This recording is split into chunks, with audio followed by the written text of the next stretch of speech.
acidentes da tecnologia. Você diria que o seu mundo é marcado por certeza ou incerteza? Certamente, se você analisar bem, diria incertezas.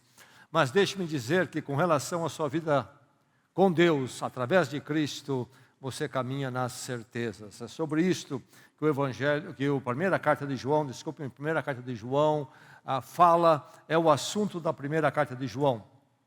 Você encontra esta carta antes ali do último livro da Bíblia, Apocalipse. Voltando então para trás, você tem a carta de Judas, de uma página, depois 3 cartas de João breves cartas. 1 João, vamos continuar sendo abençoados nesta quarta-feira por esta carta, como temos sido nas quartas-feiras passadas, e hoje nós vamos focar no capítulo 2, versos 15 a 17, certezas da sua fé. É o assunto que esta carta aborda. Algumas incertezas começam a surgir ali nas igrejas debaixo do apostolado de João, e ele escreve esta carta para corrigir. Alguns com ideias erradas, distorcendo o evangelho, traziam incertezas, e ele escreve a carta sobre certeza. Um verso no final da carta indica bem qual é a tônica, a temática da carta toda. Lá no capítulo 5, verso 13, ele diz: escrevi-lhes estas coisas a vocês que creem no nome do Filho de Deus, para que saibam que tem a vida eterna. Não que talvez tenha, mas que vocês saibam que vocês têm a vida eterna. Este é o enfoque de João na carta toda, certezas da fé. Agora o nosso texto para esta noite está nos versos 15 e 17 do capítulo 2. Mas deixe-me retroceder no contexto, lendo o texto que vimos na semana passada, versos 12 a 14, primeiramente. 1 João 2, 12 a 14. Vamos receber a palavra de Deus com as nossas mentes e corações alertas e abertos para ela. Que Deus nos edifique. Ele diz assim no verso 12: filhinhos. E antes de eu ir em frente, deixe-me dizer que este termo é um termo próprio de João para ele falar aos crentes, nas igrejas. Está bem? Ele já era idoso, é o único apóstolo de Jesus Cristo que não foi martirizado, foi falecer na idade avançada, e aqui já então idoso, ele tem esta forma carinhosa de falar aos crentes como filhos na fé, filhos da fé. Então, filhinhos, crentes, membros da igreja, eu lhes escrevo porque os seus pecados foram perdoados, graças ao nome de Jesus. Pais, eu lhes escrevo porque vocês conhecem aquele que é desde o princípio. Jovens, eu lhes escrevo porque venceram o maligno. Então aí temos ele falando aos filhinhos, a todos. Depois ele fala a 2 grupos, pais e jovens. Não é que ele está pensando em idade etária ou em condição aí paternal, familiar, mas ele está pensando em 2 possibilidades em que o crente pode se encontrar, no sentido de pai, como experiente na fé, conhece aquele que é desde o princípio, tem uma história na vida cristã, ou jovens, e aí ele vai buscar a força do jovem para colocar a força espiritual que eles têm em Cristo e na palavra. Mas enfim, formas que ele usa criativa para encorajar a igreja e os crentes, em meio aos embates que eles estão tendo com os ataques na fé, que trazem incertezas. Então ele tem essas palavras aqui para a igreja toda desta forma. E ele continua com esse enfoque das 3 categorias aí, no verso 14. Filhinhos, eu lhes escrevi porque vocês conhecem o Pai. Porque vocês conhecem o Pai. Pais, eu lhes escrevi porque vocês conhecem aquele que é desde o princípio. Jovens, eu lhes escrevi porque vocês são fortes e em vocês a palavra de Deus permanece e vocês venceram o maligno. Então, jovens fortes pela palavra, é assim que o crente mantém a sua juventude espiritual, força contra o maligno na palavra de Deus. E nós temos ele então aqui colocando o que para a igreja toda? Certezas. Filhinhos, vocês conhecem o Pai. Não é que vocês talvez vão conhecer. Em Cristo vocês já conhecem. Não há nenhum conhecimento secreto, esotérico, para que vocês um dia cheguem ao Pai. Vocês já têm. Pais, eu lhes escrevi, porque vocês conhecem aquele que é desde o princípio. Vocês conhecem Deus. Vocês conhecem a certeza. Em Cristo vocês já chegaram lá. Jovens, eu lhes escrevi porque vocês são fortes. Certo isto, certeza. E em vocês a palavra de Deus permanece, e vocês venceram o maligno. A vitória certa pelo habitar da palavra é em nós. Então, depois desta digressão exortativa aqui para aqueles irmãos, a todo um que vem antes sobre ele discutir as verdades cristãs e as ideias erradas, aí ele coloca estas afirmativas aqui, e diante dessas afirmativas é que ele vai falar o que ele fala nos versos 15 e 17.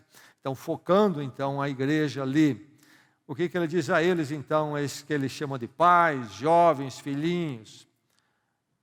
Verso 15, não amem o mundo, nem o que nele há. Se alguém ama o mundo, o amor do Pai não está nele. Pois tudo o que há no mundo, a cobiça da carne, a cobiça dos olhos e a ostentação dos bens, não provém do Pai, mas do mundo. O mundo e a sua cobiça passam, mas aquele que faz a vontade de Deus permanece para sempre. Mais uma vez a palavra do Senhor. Não amem o mundo, nem o que nele há. Se alguém ama o mundo, o amor do Pai não está nele. Pois tudo o que há no mundo, a cobiça da carne, a cobiça dos olhos e a ostentação dos bens, não provém do Pai, mas do mundo. O mundo e a sua cobiça passam, mas aquele que faz a vontade de Deus permanece para sempre. Então, aos filhinhos, aos pais e aos jovens, aí está a exortação. Não ame o mundo, nem o que nele há. Se alguém ama o mundo, o amor do Pai não está nele. O mundo e a sua cobiça passam, mas aquele que faz a vontade de Deus permanece para sempre. Esta é a palavra do Senhor que chega a nós nesta noite. Futebol, voleibol, basquetebol, são esportes denominados de coletivos. Isto tem algumas implicações. Uma delas, óbvia, há uma pluralidade de jogador no chamado time. E isto tem outra implicação. Os jogadores têm que conhecer a sua posição, saber respeitá-las. Isto é estratégico, é necessário para o time vencer. Conhecer a posição, cada jogador ter consciência da posição que a ele é designada, ele cumprir o papel, ser fiel à sua posição. Nos versos 12 e 14 que nós relemos nesta noite, quando ele fala de pais, filhinhos, pais e jovens, ele fala ali desta condição estabelecida que os crentes têm em Cristo Jesus. É deles, eles conhecem o Pai, eles são fortes e podem vencer o maligno na palavra. Eles conhecem o Pai desde o princípio, toda uma condição estabelecida, não é um ser, pode ser, quem sabe um dia você vai ter que peregrinar por conhecimentos esotéricos, experiências espiritualistas, secretas, etc. E então um dia você vai chegar à luz, a outros níveis.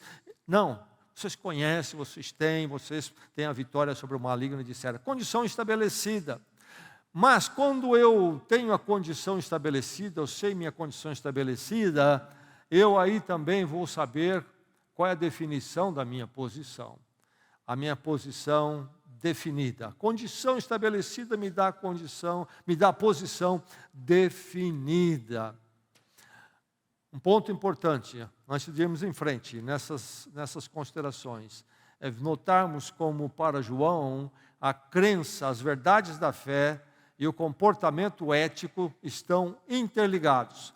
As ideias heréticas que estavam batendo na porta das igrejas, que leva ele a escrever em reação a essas ideias, esta carta, colocavam em dúvida ou traziam uma separação entre as suas crenças e o comportamento ético, ou aquilo em relação ao que é o certo e o que é o pecado. E João, então, não desliga. A verdade cristã e o evangelho têm as duas coisas interligadas. E esse pessoal tinha um fundo gnóstico. E isto quer dizer que eles tinham uma visão dualista do físico, do espiritual, separando. E eles criam que eles eram seres, do ponto de vista espiritual, amoral. Isto é, não havia uma implicação ética na forma deles viverem. O que importa é cuidar do espírito. O que se fazia no físico e na carne não importava. E João vai mostrar que o Evangelho liga as duas coisas. O que eu creio, o que eu faço, seja no corpo, seja no espírito, seja onde for, está tudo interligado. Muito bem, na condição estabelecida que nós temos em Cristo, condições certas de conhecer o Pai, por exemplo, conhecer a Deus e estarmos fortes nele, nos leva então a termos posições definidas, que são essas que ele aborda aqui nesta noite. Posições definidas. Estas certezas que ele aponta aqui exigem de nós posição definida e não indefinida. O que eu devo fazer, como eu devo jogar o jogo da fé, o jogo cristão de seguir a Cristo, como eu devo andar. Meu irmão, minha irmã, defina então sua posição. Tenha sua posição bem definida. Que a palavra de Deus lhe edifique nessa direção, nesta noite. Jovens, tenha sua posição bem definida. Você é de Cristo, tenha a posição definida. Adolescentes, você é de Cristo, tenha a posição definida. Você é adulto, você é da terceira idade, é de Cristo, tenha a posição definida e não indefinida. Tenha a sua posição definida por ter uma visão de contraste. Claramente o contraste. O que é e o que não é, você tem de forma muito clara. Diz ele aqui, pois tudo o que há no mundo, a cobiça da carne, a cobiça dos olhos e a ostentação dos bens, não provém do Pai, mas do mundo. Não provém do Pai, mas do mundo. E aí nós percebemos esta colocação de João, de contraste, de contraposição entre mundo e o Pai, ou entre mundo e Deus. Duas coisas que não se misturam, duas coisas que não têm nada a ver uma com a outra. Fica muito claro. Essa é a visão de João, uma visão de contraste. Então, você ter a posição definida é você também ter essa visão clara como João, como a palavra de Deus nos apresenta. O que há no mundo e o mundo não tem nada a ver com Deus Pai. E Deus Pai não tem nada a ver com o que está no mundo. Isto é claro para você, essa visão de contraste, esta posição definida de visão, você tem ou não. Agora, o que é mundo? Precisamos entender muito bem. Mundo tem diversas aplicações. Aqui, em particular, o contexto nos diz o quê? Não mundo no sentido da esfera terrestre. Essa é uma aplicação correta. O mundo, estou pensando na esfera terrestre. Não é esta a ideia.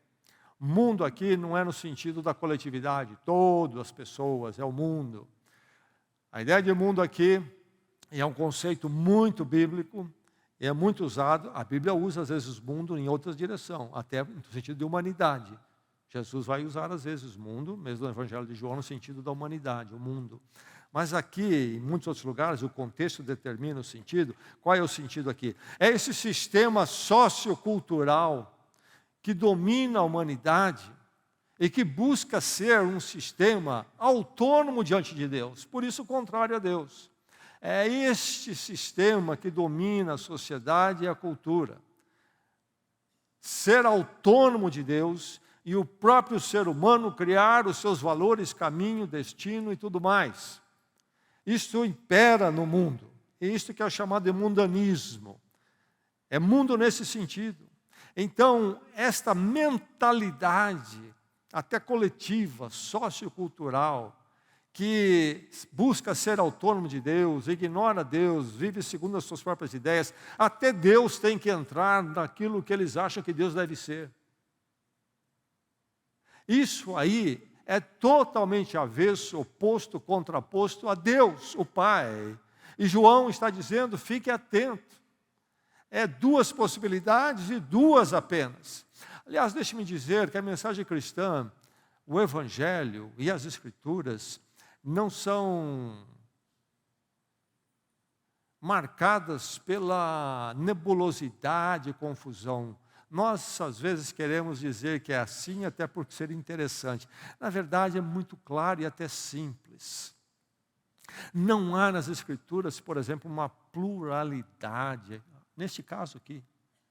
Ou é o mundo, é Deus. Ou é Deus ou é o mundo. E não há outro, não tem um caminhozinho, uma terceira via no meio, não tem. Nenhuma quarta também, não tem. É dois e dois apenas. No Sermão do Monte, Jesus vai falar o quê? Sobre o homem sábio que construiu a casa sobre a rocha e o homem tolo que construiu sua casa sobre a areia. Veio a tempestade, qual ficou, qual que caiu? Óbvio, caiu o que foi construído sobre a areia. Jesus vai falar do quê? Há dois caminhos, somente dois. Há o caminho largo, onde as multidões estão, e há o caminho estreito, que poucos entram, adotam. E o caminho estreito leva à vida, e o caminho largo leva à morte. Dois caminhos, quantos caminhos são? Estou confuso, há tanto caminho por aí, eu não sei por onde entrar. Isso é desculpa espiritual para não ter que responder pela sua situação, porque o ensino do Evangelho da Escritura é sempre muito claro, é simples, só não entende quem não quer entender. Há tantas religiões, você pode entrar por esses caminhos aí de pluralidade, mas você não ouviu o Evangelho, não ouviu a palavra de Deus. Aí está João, é o mundo e Deus, é o mundo e Deus. E note bem então, mundo aqui não no sentido cosmológico, mas no sentido ético. Mundo no sentido ético. Esta proposta de valores, de vida, de existência, que busca se construir autonomamente diante de Deus, sem Deus, e aí é segundo a vontade do coração da mente humana. João levanta então esta clareza de contraste, esta visão. Ter a posição definida exige de você ter esta visão de contraste. E aí ele coloca quais são as marcas do mundo, desse sistema cultural ético que procura se construir à parte de Deus, ignorando Deus e até negando Deus. Ele fala do quê? Da cobiça da carne. Cobiça da carne. E aí outra palavra que precisamos entender nas Escrituras. A palavra carne tem alguns significados diferentes conforme o contexto nas Escrituras Sagradas. E para nós também, na nossa língua. O primeiro sentido de carne, vamos chamar aí esse tecido biológico, né? Esse que a gente sente aqui quando aperta o corpo humano ou de um animal. Então, carne, nesse sentido. A carne também é usada nas Escrituras e nós usamos também para falar da humanidade. Então, toda a carne, isto é, toda a humanidade, todos os seres humanos. Mas a aplicação teológica, e que precisamos ver no contexto para saber se essa aplicação, no caso de João o sentido qual é de carne?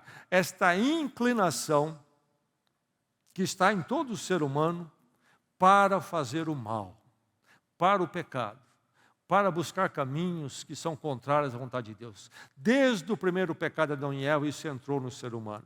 Então, note bem que esse termo pode trazer uma confusão e até um entendimento errado, porque podemos ficar pensando que o problema nosso na caminhada com Deus tem a ver com o nosso tecido biológico. Não é nada disso.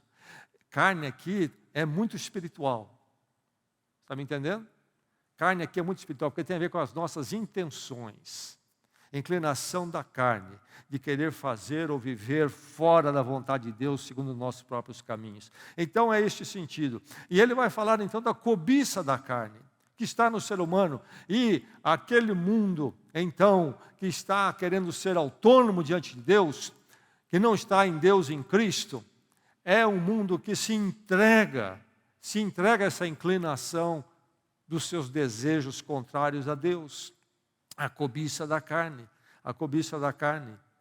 Mas nós, crentes em Cristo Jesus, os filhinhos, os pais, os jovens, que temos essas certezas, podemos vencer e não precisamos viver segundo o mundo, debaixo da escravidão, do domínio da carne. Sim, teremos que lutar, sim. Ele diz aos jovens que eles precisam vencer o maligno. Sim, mas não quer dizer com isso que porque temos que lutar, temos que então estar derrotados. Mas o mundo é aquele que o quê? Está na cobiça da carne e para ele isso não lhe incomoda, não há nenhum problema, vou tocando a vida desse jeito e vou manobrando, vou enrolando se preciso, e daí por diante. O crente jamais entra por esta paz com a carne. O crente em Jesus Cristo, então, conhece as marcas do mundo e as marcas do mundo não estão nele. Não há o domínio da cobiça da carne. E mais, ele fala da cobiça dos olhos, agora é dos olhos. Os olhos, então são problemas, nós precisamos, seria muito melhor se nós não tivéssemos os olhos, esses órgãos aqui. Não, não é isso, os olhos são neutros, os olhos sim são neutros.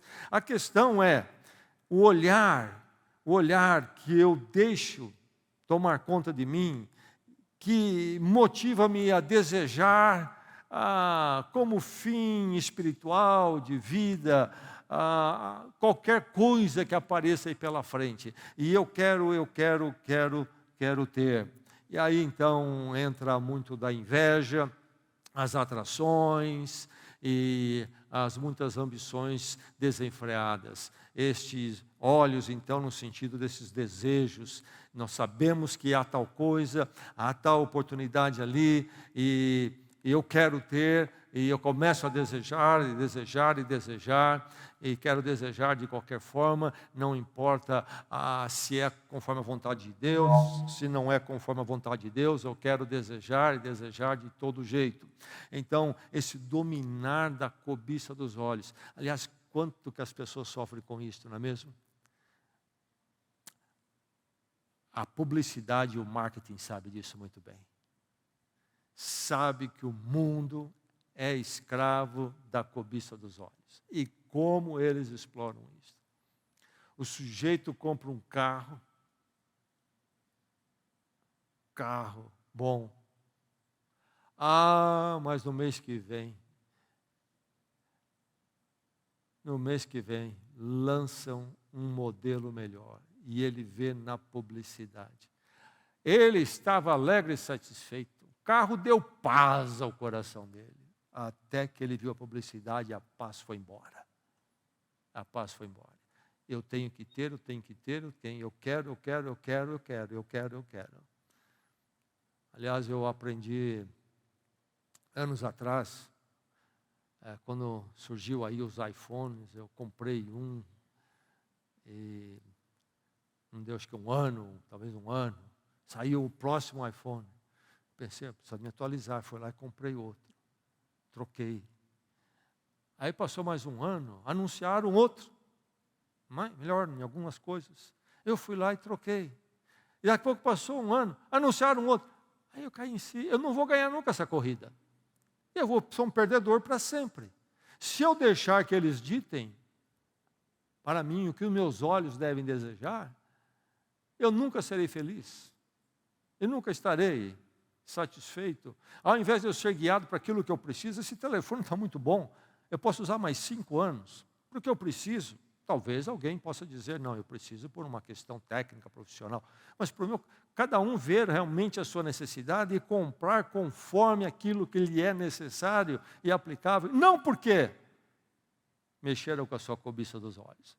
Mas isso vai se relacionar com tantas coisas, vai desde o sensual até o material e tudo mais. O mundo vive na cobiça dos olhos, ninguém tem paz, sempre querendo aquilo, mais aquilo, tem, quando tem não é o fim, nunca é o fim, etc.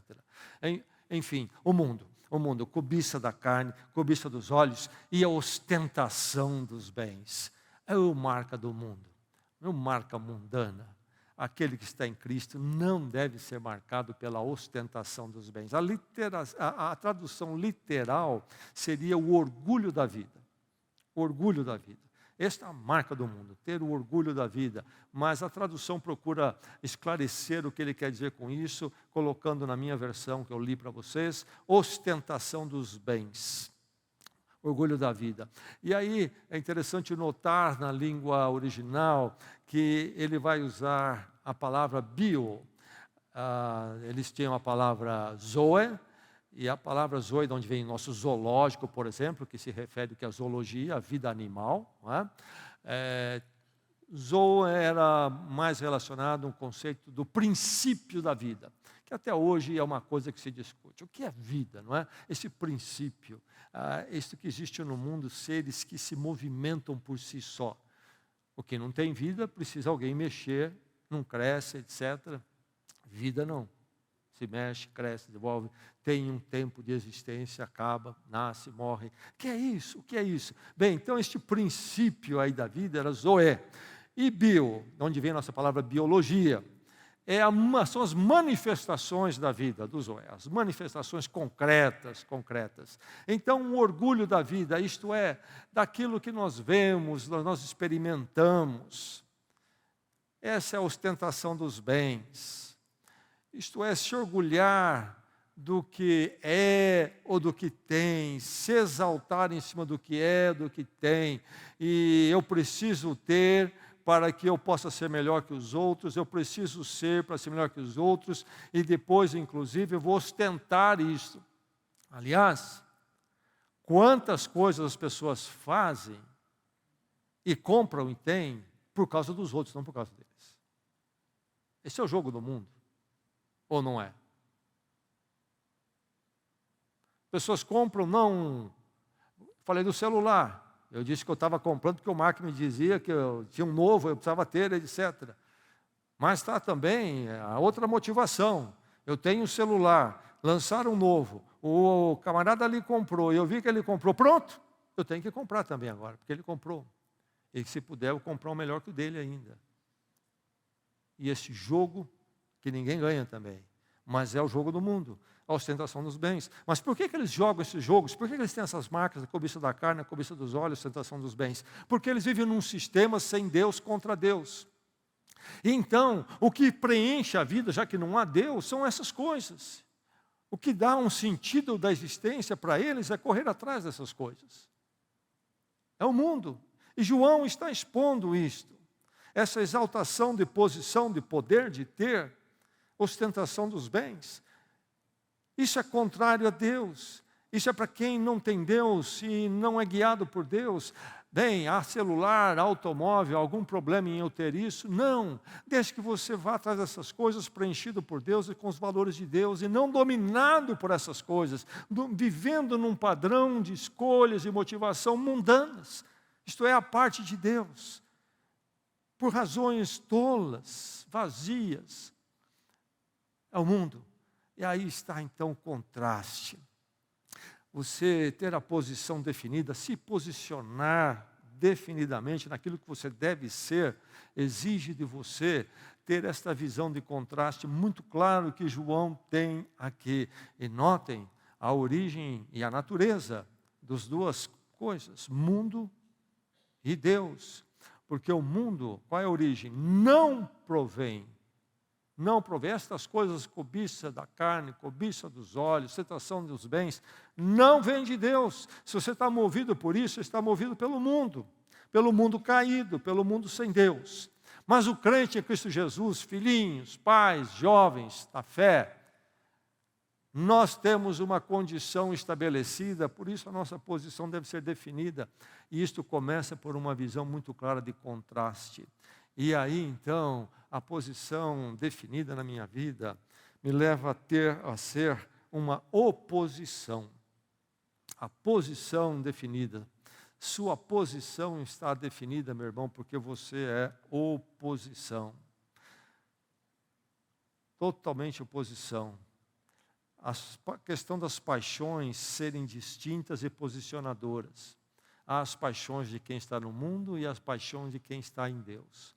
As paixões são diferentes, totalmente diferentes. As paixões que governam o mundo, as paixões que governam quem está debaixo do reino de Deus são outras. Não amem o mundo, nem o que nele há. Se alguém ama o mundo, o amor do Pai não está nele. A questão da paixão. O que é que você ama? O que é que você ama? Você ama a cobiça da carne, a cobiça dos olhos, a ostentação dos bens? Você ama o mundo? Não ame o mundo. Um imperativo negativo. Não ame o mundo. Filhinhos, jovens, pais, não ame o mundo, nem o que nele há. Se alguém ama o mundo, o amor do Pai não está nele. Então, amar a Deus é totalmente oposto a amar o mundo, o jeito do mundo. amar o que o mundo oferece e propõe como forma de viver e pensar. Se eu amo isto, estou apaixonado por isso, estou amarrado nisto, então eu não amo a Deus. Porque quando eu amar a Deus, a forma do reino de Deus, eu não vou amar o mundo. Quando um amor chega, o outro sai. Os dois não ficam juntos. Um expulsa o outro. Sua posição está definida pelo ser oposição. Você é o oposto ao mundo, o jeito do mundo. A condição aqui é tremenda, ele coloca o negativo, mas isso nos aponta o positivo. Se você ama o mundo, o amor, ou quem ama o mundo, o amor do Pai não está nele. Mas quem não ama o mundo tem o amor do Pai, essa grande bênção. Ser amado por Deus, estar no amor de Deus, amando a Deus e sendo amado por Ele. Ele nos ama em Cristo e nós o amamos. Ele nos amou primeiro e nós respondemos em amor ao amor dele primeiro. Aí está então a sua posição definida. Você tem uma visão de contraste, as coisas não são cinzentas para você. Aliás, o mundo de hoje propõe algo cinzento. Não há preto no branco, não há sim, não. É um talvez, é relativo, depende. Para você não pode ser assim. Iluminado pela palavra, você tem esta posição definida com a visão de contraste. E você é oposição ao mundo. E mais, sua posição está definida pela opção de destino. Pela opção de destino, o mundo e a sua cobiça passam. Mas aquele que faz a vontade de Deus permanece para sempre. Dois destinos. Nós voltamos aos dois caminhos de Jesus, não é mesmo? São dois caminhos, dois apenas. O largo, que leva à destruição, e o estreito, que leva à vida, segundo as palavras de Jesus. É a mesma coisa aqui. É muito simples. Mas simples não quer dizer simplista ou simplismo. É simples, mas isto é verdade. Aliás, as grandes verdades são simples. Grande verdade porque são modos que têm consequências dramáticas, as mais dramáticas possíveis para o ser humano. Ou estamos na posição definida do destino eterno, ou estamos na posição definida com o mundo que está passando. E como passa? E como passa? Passa mais rápido do que gostaríamos, mas há de passar, inclusive, como história, como história. A opção pelo destino é muito clara para mim. Eu sei a minha posição qual é, está definida. Eu sei qual é o meu destino. Quando eu escolhi a Cristo e Cristo me escolheu, ficou definido. E não negocio o meu destino. Meus olhos de sabedoria que Deus me deu são olhos que se levantam, não olham aqui agora de forma secularista. Eu percebo que o caminho, ele tem um amanhã, e tem um depois de amanhã, e tem um ano que vem, e tem uma década que vem. E há, lá no final, algo me esperando. Sabedoria do Senhor, que me abriu os olhos e consigo enxergar e pensar em termos de destino e não de aqui, agora apenas. A opção do destino está feita. Sua posição está definida, meu irmão, se você está em Cristo. Pais, sua posição está definida. Pais, vocês que conhecem Ele desde o princípio. Filhos, sua posição está definida, vocês são fortes, venceram o maligno pela palavra. Filhinhos, todos, sua posição está definida, vocês conhecem o Pai, vocês já chegaram a Ele em Cristo. Esta é a posição do crente. É a sua, meu irmão, minha irmã? Está definido para você mesmo sua posição? Você está confuso ainda? Que a palavra lhe esclareça nesta noite. Que a palavra lhe dê discernimento diante do dia a dia. A vida vai, a vida vem, dia vem, dia vai. E vai correndo sem discernir com essa profundidade e sabedoria. Não. O crente tem posição definida. O crente discerne Deus em oposição ao mundo. O crente ama a Deus e não o mundo. O crente em Cristo Jesus, ele escolhe o eterno e não os valores passageiros como base da sua vida. Eu falei no início dos jogadores, dado o time, por exemplo, futebol. Ele precisa conhecer a posição dele no time, a posição estratégica. O time tem uma estratégia e ele tem a posição, ele vai cumprir um papel ali, que ele cumprindo se completa com outro que vai cumprir uma outra função, numa outra posição, e aí formar então o time, a equipe que junto pode vencer. Essa é a posição estratégica dentro do time. Mas o jogador, antes disso, tem uma outra posição mais importante e fundamental. Se ele joga para este time, ele precisa que, no meio ali da partida, ele não passe a jogar para o outro time. Ele precisa ter a posição definida. Eu visto esta camisa e não aquela. E durante o jogo todo eu vou jogar para este lado aqui. Ele não pode, no futebol, por exemplo, no meio do jogo, começar a marcar gol contra, intencionalmente.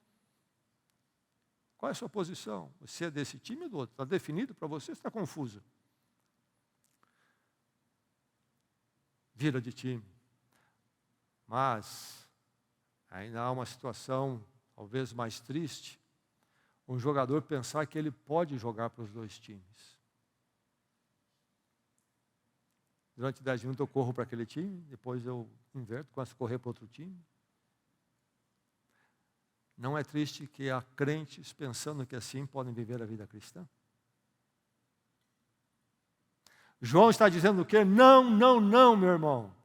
Você tem uma condição estabelecida que então lhe dá uma posição definida. Você não é do mundo, você é de Deus em Cristo Jesus. Meu filho, na minha casa, eu ensino ele que ele não é do mundo, mas ele é de Deus em Cristo. Ele vem da escola com ideias do mundo. Formatar a cabeça dele, eu tenho que dizer para ele, não, nós não somos do mundo, mas somos de Deus. Jesus disse, orando ao Pai, em João 17, ali antes da sua prisão, naquela noite fatal, longa oração, ele disse, orando por nós, eu não peço que os tire do mundo, mas que os livre do mal. Nós precisamos estar no mundo como testemunha e luz, porque o mundo só vai conhecer a Cristo e Deus através do nosso testemunho. Mas nós não somos do mundo, meu filho. Minha esposa, meu marido, nós não somos do mundo, nós somos de Deus, Cristo nos resgatou. Por isso as nossas escolhas, o nosso lazer, a nossa forma de levar o trabalho, nossa forma de levar o dinheiro, não é como o mundo leva, é como Deus quer. Nós temos o amor do Pai em nós, nós não amamos o mundo, amamos a Deus, nós não corremos atrás daquilo que passa, mas da forma que é eterna. E então, meu irmão, que nenhum de nós tenha confusão quanto à nossa posição, mas que de forma muito clara possamos marchar sempre no amor do Pai e não no jeito do mundo. Vamos orar.